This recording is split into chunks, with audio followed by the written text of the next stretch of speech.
Bangladesh supreme court का बड़ा फैसला आया है। बांग्लादेश हाई कोर्ट के 30% आरक्षण कोटे का फैसला जो है वो यहां पर सुप्रीम कोर्ट ने पलटा है। बांग्लादेश सुप्रीम कोर्ट ने फैसले को गैर कानूनी बताया। 5% कोटा बना रहेगा। जिस तरह के हालात बांग्लादेश में बने हुए हैं इस आरक्षण को लेकर, उसके बाद ये काफ़ी अहम सुप्रीम कोर्ट का फैसला जो है वो रह सकता है।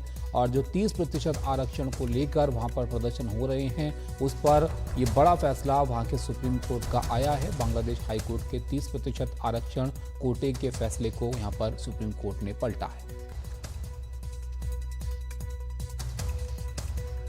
कादम्नी हमारी सहयोगी हमारे साथ हैं। कादम्नी, इसके बाद उम्मीद की जाए कि वहां पर जो स्थिति है उसमें सुधार आएगा।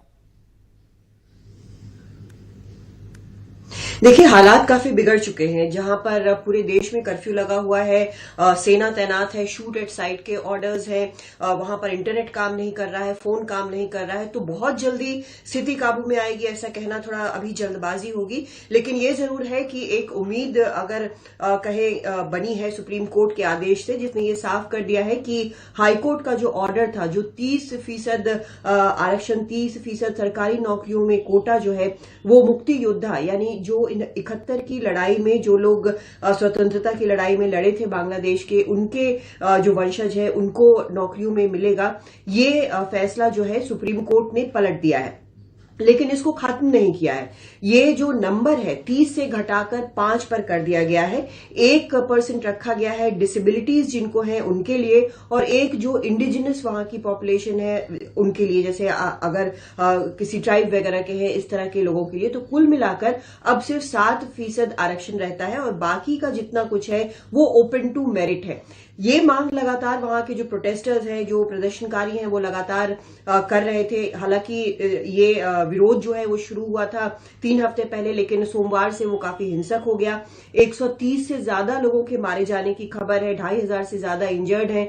भारत ने जब देखा कि हालात इतने खराब हैं, यूनिवर्सिटीज बंद हैं, तो अपने जो नागरिक हैं उनको हिदायत दी कि बेवजह वहां पर यात्रा न करें। 1000 से ज्यादा छात्र जो है अब तक वो सुरक्षित वापस ले आए गए हैं। वहां के हाई कमीशन, भारत का जो हाई कमीशन है, बीएसएफ, नागरिक उड्डयन मंत्रालय और बाकी जो उसमें इन्वॉल्व हो सकते हैं, लैंड पोर्ट्स के जरिए सबको वापस लाया गया है। अभी भी ये चल रहा है, तो ये बहुत जल्दी अभी थमेगा ऐसा लगता नहीं है, क्योंकि एक तरह से ये अगर आप वहां पर देखें कि किस तरह के बयान आ रहे हैं, तो एक तरह से विरोध जो है वो शेख हसीना के खिलाफ भी हो गया है। उनके खिलाफ लगता है ज्यादा विरोध हो गया। जिस तरह से दबाने की प्रोटेस्ट को कोशिश की गई है, काफी सख्त रवैया अपनाया गया है, तो क्या ये गुस्सा जो है वो थमेगा?